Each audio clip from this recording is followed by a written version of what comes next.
गायत्री शर्मा। कश्मीर में पाकिस्तान परस्त आतंकियों ने एक बार फिर दहशत फैलाने की कोशिश की। करीब 4 आतंकियों ने जम्मू कश्मीर पुलिस के जवानों से भरी एक बस पर हमला कर दिया। अंधाधुंध फायरिंग करने के बाद अंधेरे का फायदा उठाकर दहशतगर्द मौके से फरार हो गए। अब तक मिली जानकारी के मुताबिक इस आतंकी हमले में जम्मू कश्मीर पुलिस के 2 जवानों की मौत हो गई है, जबकि 12 जख्मी हैं। इस आतंकी वारदात के बारे में प्रधानमंत्री नरेंद्र मोदी ने जानकारी मांगी है, जबकि हमले को अंजाम देने वाले आतंकियों की तलाश जारी है। लेकिन बड़ा सवाल तो यह है कि किसके इशारों पर श्रीनगर में हुआ यह आतंकी हमला, किस आतंकी संगठन ने ली इस हमले की जिम्मेदारी और कहां रची गई थी इस आतंकी हमले की साजिश।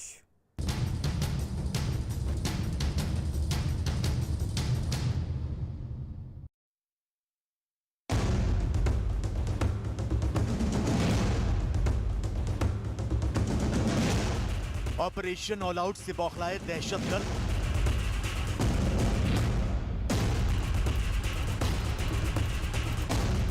लश्कर का इशारा, सुरक्षा बल पर आतंकी हमला। जिस तरह भारतीय सेना चुन चुनकर आतंकियों का शिकार कर रही है, जिस तरह भारतीय सेना कश्मीर से आतंक का सफाया कर रही है, जिस तरह आतंकी संगठनों के कमांडरों को जहन्नुम पहुंचाया जा रहा है, जिस तरह नए आतंकी रंगरूटों की भर्ती पर लगाम लगाई गई, उससे पाकिस्तान में बैठे आतंक के आका बौखला गए हैं और बौखलाहट में एक बार फिर खूनी जिहाद का झंडा थामे हैवानों ने भारतीय सुरक्षा बल को निशाना बनाने की कोशिश की। श्रीनगर के जेवन इलाके में आतंकियों ने जम्मू कश्मीर पुलिस के जवानों को लेकर जा रही एक बस पर हमला कर दिया। खबरों के मुताबिक करीब 4 आतंकियों ने इस बस पर अंधाधुंध फायरिंग करनी शुरू कर दी। इससे पहले कि जम्मू कश्मीर पुलिस के जवान संभल पाते, आतंकी इस वारदात को अंजाम देकर मौके से फरार हो गए। जेवन एरिया में मैं इस वक्त उसी स्पॉट पे हूं जहां पे पुलिस की गाड़ी पे यह हमला हुआ, जिसमें 14 लोग घायल हुए थे, जिसमें से 2 जख्मों की ताब ना लाकर दम तोड़ बैठे। मैं आपको दिखाना चाहूँगा, समझा जा रहा है कि यहाँ पे एक मिलिटेंट था जिसने अंधाधुंध फायरिंग की इस गाड़ी पे, क्योंकि यहाँ पे सबूत ज़रूर है। ये आप देख सकते हैं, खोखे जो हैं वो यहाँ पे हैं गोलियों के, और ऐसा समझा जा रहा है कि यहाँ पे भी मिलिटेंट खड़ा रहा होगा, उसने अंधाधुंध फायरिंग की। उस साइड से मैं दिखाना चाहूँगा, कैमरा पर्सन से कहूँ कि वो आपको वो वाला साइड भी दिखाएं। ये रोड है और यहाँ पे एक मिलिटेंट शायद था जिसने अंधाधुंध फायरिंग की है, और बताया जा रहा है 2 साइड से फायरिंग हुई, यानी उस साइड से भी फायरिंग हुई और इस साइड से भी फायरिंग हुई। तो यहाँ से गाड़ी आ रही थी पापोर से और वो जेवन की तरफ जा रही थी, उसमें पुलिस के लोग सवार थे। यहाँ से एक गली है और समझा यही जा रहा है कि यहाँ से जो गली है वहाँ से भी मिलिटेंट भागे हैं, और यहाँ जो स्पॉट जहाँ पे एक कार्ट्रिजेस पड़ी थी गोलियों की, वहाँ से भी मिलिटेंट भाग निकलने में कामयाब है। समझा ये जा रहा है कि 2 से 3 मिलिटेंट थे जिन्होंने अंधाधुंध फायरिंग की इस गाड़ी पे, और उसके बाद इस स्पॉट से वो भाग गए। पूरे एरिया को कॉर्डन में लिया गया, कॉर्डन सर्च ऑपरेशन शुरू किया गया, लेकिन मिलिटेंट इस एरिया से भाग निकलने में कामयाब हुए थे। जम्मू कश्मीर पुलिस के मुताबिक इस आतंकी हमले की जिम्मेदारी आतंकी संगठन कश्मीर टाइगर्स ने ली है। यह हमला कश्मीर टाइगर्स ने अपने ओवरग्राउंड वर्कर की मदद से अंजाम दिया है। तो आपको बता दें कि कश्मीर टाइगर्स आतंकी संगठन लश्कर-ए-तैयबा का ही एक हिस्सा है। लश्कर-ए-तैयबा अब कश्मीर टाइगर्स के नाम से आतंकी वारदातों को अंजाम दे रहा है। करीब 1.5 साल पहले लश्कर के कमांडरों ने पाकिस्तान की मदद से इस आतंकी संगठन को बनाया था, जिसमें ज्यादातर युवा और ओवरग्राउंड वर्कर शामिल थे।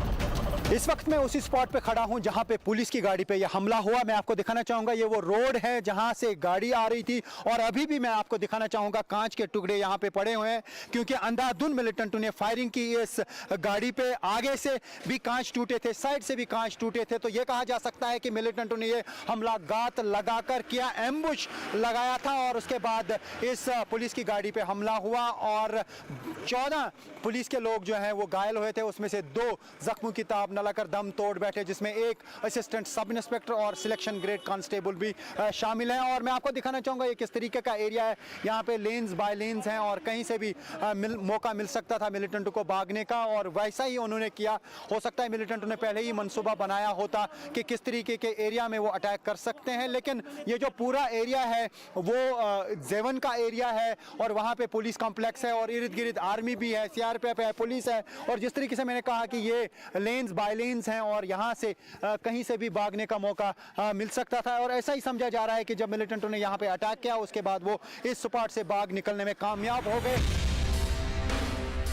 सोमवार को ही श्रीनगर के बाहरी इलाके में सुरक्षा बल ने 2 अज्ञात आतंकवादियों को ढेर किया था, लेकिन दिन ढलते ही लश्कर के प्रॉक्सी कश्मीर टाइगर्स ने सुरक्षा बल को निशाने पर ले लिया। अंधेरे का फायदा उठाकर आतंकियों ने जम्मू कश्मीर पुलिस की बस पर हमला बोल दिया, जिसमें 12 जवान बुरी तरह जख्मी हो गए। पाकिस्तान के कायर आतंकवादियों ने कश्मीर घाटी को फिर लहूलुहान करने की बहुत बड़ी साजिश की है।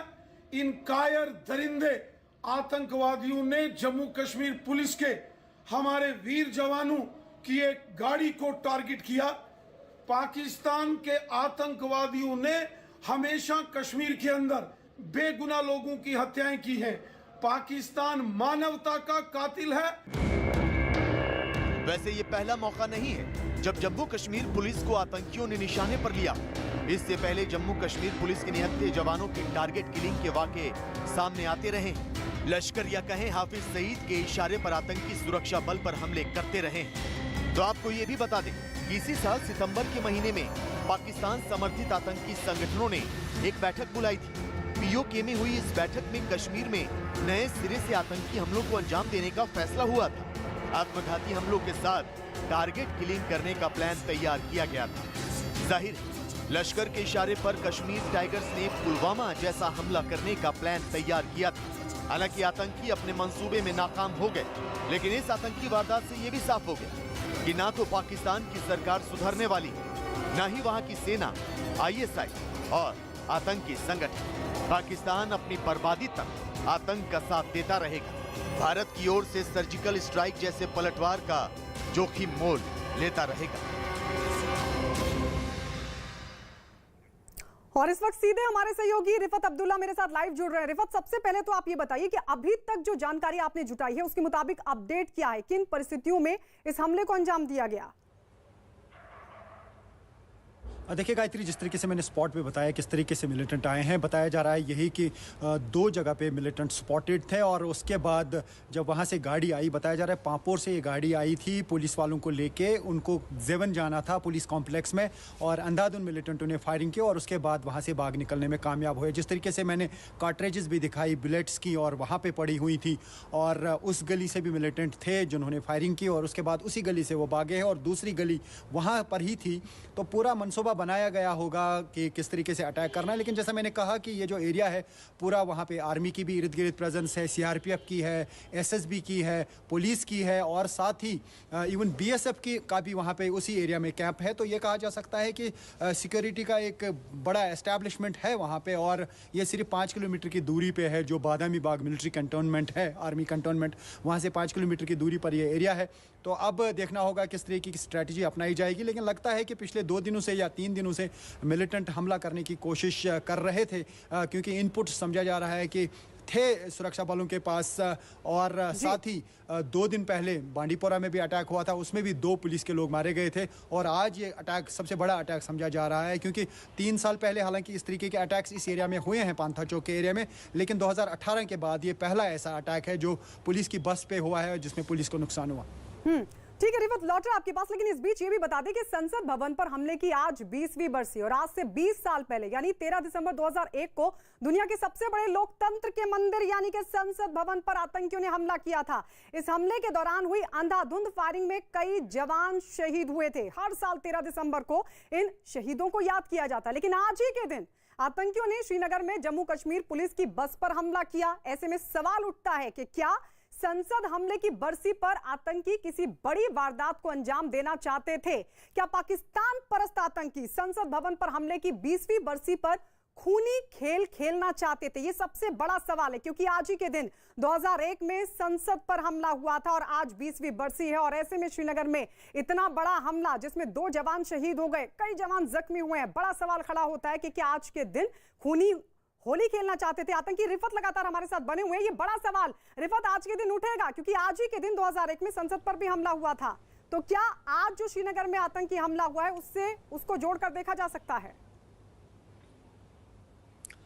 देखिए, ये तो सुरक्षा बल ही कहेंगे, लेकिन जिस तरीके से कश्मीर टाइगर्स नामी एक संगठन ने रिस्पॉन्सिबिलिटी कबूल की है, अब पुलिस जो है इस मामले की पूरी तह तक जाएगी, क्योंकि इससे पहले भी 2 दिन पहले एक अटैक हुआ था बांडीपोरा में। वहाँ पे भी 2 पुलिस वालों की जान गई थी उस अटैक में, वो भी पुलिस पे अटैक था। आज भी पुलिस पे अटैक हुआ।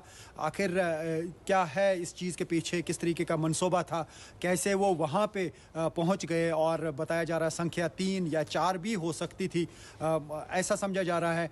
तो ऐसे में अब पुलिस इस मामले की इन्वेस्टिगेशन की जाएगी कि कैसे वो वहाँ पे पहुँचे, किस तरीके का मनसूबा था, वो डिटेल सामने आ जाएंगे। लेकिन जिस तरीके से आपने कहा कि पार्लियामेंट अटैक के 20 साल पूरे हुए हैं, हो सकता है कि वो भी एक लिंक इसके साथ जोड़ा जा सके। मिलिटेंट अपनी प्रेजेंस दिखाना चाहते हैं इस मौके पे, हो सकता है ऐसा भी मुमकिन है। लेकिन यहाँ पे चूंकि लगातार पिछले 30 साल से या 31 साल से मिलिटेंट से रिलेटेड एक्टिविटीज़ हो रही हैं, काफ़ी सारे अटैक्स हुए और लगातार इस तरीके की कोशिशें की जा रही हैं। हालांकि एंटी मिलिटेंसी ऑपरेशंस भी जारी हैं। सुबह भी एक ऑपरेशन हुआ और पुलिस ने कहा कि 2 मिलिटेंट उस ऑपरेशन में मारे गए। इससे पहले भी काफ़ी सारे ऑपरेशन अभी तक हुए, तो 150 के करीब जो है 1 जनवरी से लेकर अब तक मिलिटेंट मारे जा चुके हैं। लेकिन काफ़ी जगहों पे मिलिटेंटों ने जो है हमले किए और उसमें पुलिस, सीआरपीएफ या आर्मी को नुकसान पहुंचा है। तो लगातार इस तरीके की घटनाएं यहाँ पे घटती हैं और एंटी मिलिटेंसी ऑपरेशंस भी जारी हैं, लेकिन मिलिटेंट भी कहीं ना कहीं अपनी ठीक है रिफत, लेकिन मुझे ये बताइए, क्योंकि आप तो स्पॉट पर भी मौजूद थे और वहां से आपने जो सुरक्षा बल है उनसे भी जानकारी जुटाई होगी। हम देख रहे हैं तस्वीरों में कि बस पर क्या सामने से हमला किया गया था, मतलब आतंकी बस के सामने आए थे, उसके बाद इस पूरी आतंकी हमले को अंजाम दिया गया था? बिल्कुल, जो मैंने स्पॉट दिखाया वहाँ से ऐसा ही दिखा जो हम समझ पाए। वहाँ पे 2 साइड से फायरिंग हुई, साइड से और आगे से। यानी मिलिटेंट जो है उन्होंने मंसूबा बनाया था कि एक साइड से गाड़ी आएगी, एक मिलिटेंट जो था या 2 मिलिटेंट जो थे वो उस गली में थे, उन्होंने आगे से फायरिंग की, और 1 या 2 मिलिटेंट साइड से थे, उन्होंने दूसरे साइड से फायरिंग की। और हमने देखा कि जब वहाँ पे वो गाड़ी पहुँची है तो उन्होंने अंधाधुंध फायरिंग की। और जिस तरीके से गाड़ी की हालत है उससे लगता है कि कम से कम 3 मिलिटेंट तो थे या 4 मिलिटेंट थे, क्योंकि हर तरफ से गोलियां फेंकी गई उस गाड़ी पे और कोई भी रिटालिएट नहीं कर पाया। ये देखना होगा कि क्या बुलेट प्रूफ शीशे अभी गाड़ी में क्यों नहीं थे, बाकी चीज़ें कहीं जाएंगी। हालांकि काफ़ी सारी बुलेट प्रूफ गाड़ियाँ पुलिस को दी गई हैं, सीआरपीएफ को दी गई हैं। इससे पहले आपको मालूम है कि जो पुलवामा अटैक हुआ था उसके बाद काफ़ी सिक्योरिटी के मेजर्स लिए गए, बुलेट प्रूफ गाड़ियाँ फराहम की गई, आरओपी जो है वो बढ़ा दी गई। तो यहाँ पे क्या आरओपी नहीं थी, रोड ओपनिंग पार्टी जो होती है सीआरपीएफ और पुलिस की, क्योंकि वो आईडीज चेक करते हैं और हर तरफ से उनकी प्रेजेंस होती है, जैसा कि ये सिक्योरिटी एस्टैब्लिशमेंट के इर्द गिर्द का एरिया है। तो शायद जांच की जाएगी, लेकिन चुनौती आप बता रहे हैं कि पहले इनपुट भी था और ये हाई सिक्योरिटी पूरा एरिया रहता है। आपने ये भी बताया कि बीएसएफ कैंप भी वहां पर है, पुलिस कैंप भी वहां पर है। ऐसे में इतना बड़ा आतंकी हमला, रिफत ये भी बताइए, जिस तरह से आप बता रहे कि 3 से 4 आतंकी वहां पर रहे होंगे, बस में कितने पुलिसकर्मी सवार थे उस दौरान, और अब पुलिस की तरफ से क्या कहा जा रहा है? ये कितना गंभीर विषय, क्योंकि ये छोटा आतंकी हमला नहीं, ये बहुत बड़ा आतंकी हमला है। 2 जवान शहीद हो गए। बिल्कुल गायत्री, बड़ा हमला है। जिस तरीके से एक ऐसे रोड पे हमला किया गया जहां पे बिल्कुल दिन भर और इवन रात को भी सिक्योरिटी फोर्सेस की मूवमेंट होती है, आर्मी की गाड़ियां चलती हैं, क्योंकि वहां पे काफ़ी सारे कैंप्स हैं। वहां सीआरपीएफ का एक बड़ा यूनिट है, आर्मी का यूनिट है, पुलिस के काफ़ी सारे यूनिट्स हैं, काफ़ी सारे बटालियंस हैं। ये जो जेवन का कॉम्प्लेक्स है वहाँ पर मैं ये कह सकता हूँ कि 24/7 जो है वहाँ पर सिक्योरिटी फोर्सेज की मूवमेंट होती है। और कुछ ही किलोमीटर की दूरी पर कंटोनमेंट है, जो 15 कोर का हेडक्वार्टर है, वो भी कुछ ही किलोमीटर की दूरी पे है। और इर्द गिर्द यहाँ ये जो पांथा चौक का एरिया है, इससे पहले भी हमले हुए हैं, उसके बाद वहाँ बहुत ज़्यादा सिक्योरिटी बढ़ा दी गई। और ऐसे स्पॉट पे इस तरीके का हमला होना, उसके बाद मिलिटेंट भाग निकलने में कामयाब होना, ये कहीं ना कहीं सुरक्षा बलों के लिए सिक्योरिटी का एक सवालिया निशान भी है और चुनौती भी है। बिल्कुल एक बड़ी चुनौती है।